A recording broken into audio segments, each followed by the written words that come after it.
ಮೂಡುಬಿದಿರೆ ಇದು ದಕ್ಷಿಣ ಕನ್ನಡ ಜಿಲ್ಲೆಯಲ್ಲಿರುವ ಪ್ರಮುಖವಾದ ಪಟ್ಟಣವಾಗಿದೆ ಹಾಗೂ ತಾಲೂಕು ಕೇಂದ್ರವಾಗಿದೆ. ಮೂಡುಬಿದಿರೆಯನ್ನ ಬಿದಿರೆ, ಬಿದ್ರ ಎಂಬ ಹೆಸರಿನಿಂದ ಕರೆಯಲಾಗುತ್ತದೆ. ಮೂಡನ ದಿಕ್ಕಿನಲ್ಲಿರುವ ಈ ಊರು ಬಿದಿರುಗಳಿಂದ ಕೂಡಿರುವುದರಿಂದ ಈ ಊರಿಗೆ ಮೂಡುಬಿದಿರೆ ಎಂಬ ಹೆಸರು ಬಂದಿತು.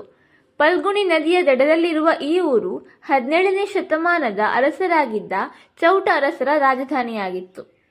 ಜೈನರ ದೇವಾಲಯಗಳು, ಅರಮನೆಗಳು, ಬಸದಿಗಳು, ವಾಸ್ತುಕಲಾ ಮಂದಿರಗಳಿಂದ ಕೂಡಿರುವ ಮೂಡುಬಿದಿರೆ ಜೈನ ಕಾಶಿ ಎಂದೇ ಪ್ರಸಿದ್ಧಿ ಪಡೆದಿದೆ. ಮೂಡುಬಿದಿರೆಯಲ್ಲಿ 18 ದೇವಾಲಯಗಳು, 18 ಜೈನ ಬಸದಿಗಳು ಹಾಗೂ 18 ಕೆರೆಗಳಿವೆ. 1000 ಕಂಬದ ಬಸದಿಯು ತನ್ನ ಭವ್ಯವಾದ ಕಂಬಗಳಿಗೆ ಹೆಸರುವಾಸಿಯಾಗಿದೆ.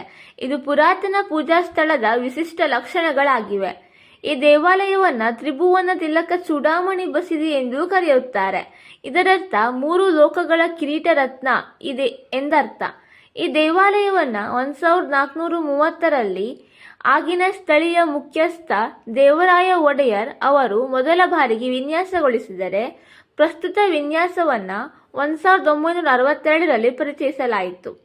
ನಿರ್ಮಾಣವು ಪೂರ್ಣಗೊಳ್ಳಲು ಸುಮಾರು 31 ವರ್ಷಗಳನ್ನು ತೆಗೆದುಕೊಂಡಿತು ಮತ್ತು ಅದರ ಪರಿಣಾಮವಾಗಿ ನಾವು ಇಂದು ನೋಡುತ್ತಿರುವ ಸುಂದರವಾದ ರಚನೆಯಾಗಿದೆ. ದೇವಾಲಯವು 3 ಪ್ರತ್ಯೇಕ ಮಹಡಿಗಳನ್ನು ಒಳಗೊಂಡಿದೆ. ಇದರ ಮೇಲ್ಭಾಗವು ವರ್ಷಕ್ಕೊಮ್ಮೆ ಮಾತ್ರ ಭಕ್ತರಿಗೆ ತೆರೆದಿರುತ್ತದೆ. ಆಶ್ಚರ್ಯವೇನಿಲ್ಲ, ಮೇಲಿನ ಮಹಡಿಯು ಏಷ್ಯಾದ ಅತಿದೊಡ್ಡ ಮತ್ತು ಹಳೆಯ ಜೈನ ದೇವಾಲಯಗಳ ಅತ್ಯುತ್ತಮ ರಹಸ್ಯಗಳಲ್ಲಿ ಒಂದಾಗಿದೆ. ದೇವಾಲಯಗಳ ಬಹುಮಂಟಪಗಳು ಸ್ತಂಭಗಳಿಂದ ಆಸರೆಯಾಗಿದೆ. ಪೌರಾಣಿಕ ಪ್ರಾಣಿಗಳಿಂದ ಹಿಡಿದು ತಾಯಿಯ ಪ್ರಕೃತಿಯ ಸ್ಫೂರ್ತಿಗಳವರೆಗೆ ಈ ಕಂಬದ ಮೇಲಿನ ಕೆತ್ತನೆಗಳು ವಿವಿಧ ಕಥೆಗಳು ತಿಳಿಸುತ್ತದೆ. ಈ ಪ್ರಾಚೀನ ಕಾಲದ ಕಲೆ ಮತ್ತು ಸಂಸ್ಕೃತಿಯನ್ನ ಸುಂದರವಾಗಿ ಪ್ರತಿಬಿಂಬಿಸುತ್ತದೆ.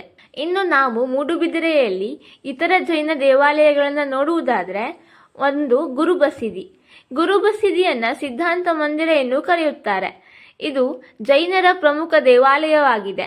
12ನೇ ಶತಮಾನದ್ದು ಎಂದು ನಂಬಲಾದ ತಾಳೆ ಎಲೆಗಳ ಮೇಲೆ ಕೆತ್ತಲಾದ ಅಮೂಲ್ಯವಾದ ಹಸ್ತಪ್ರತಿಗಳನ್ನು ದೇವಾಲಯದಲ್ಲಿ ಇರಿಸಲಾಗಿದೆ.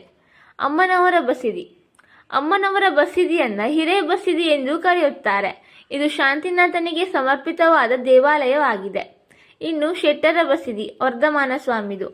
ಈ ದೇವಾಲಯವು ಸಾಕಷ್ಟು ಪುರಾತನ ದೇವಾಲಯವಾಗಿದ್ದು 16ನೇ ಶತಮಾನದಲ್ಲಿ ನಿರ್ಮಿಸಲಾಗಿದೆ. ದೇವಾಲಯದಲ್ಲಿ ಭಗವಾನ್ ವರ್ಧಮಾನನ ವಿಗ್ರಹವನ್ನ ಕಾಯೋತ್ಸರ್ಗ ಭಂಗಿಯಲ್ಲಿ ಮಧ್ಯದಲ್ಲಿ ಇರಿಸಲಾಗಿದೆ.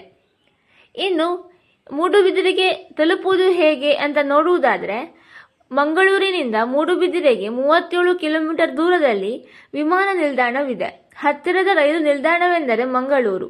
ಇದು ಉಡುಪಿಯಿಂದ 54 ಕಿಲೋಮೀಟರ್ ಮತ್ತು ಕಾರ್ಕಳದಿಂದ 18 ಕಿಲೋಮೀಟರ್ ದೂರದಲ್ಲಿದೆ. ಈ ಮಾಹಿತಿ ಇಷ್ಟವಾದಲ್ಲಿ ವಿಡಿಯೋವನ್ನು ಲೈಕ್ ಮಾಡಿ ಮತ್ತು ಶೇರ್ ಮಾಡಿ.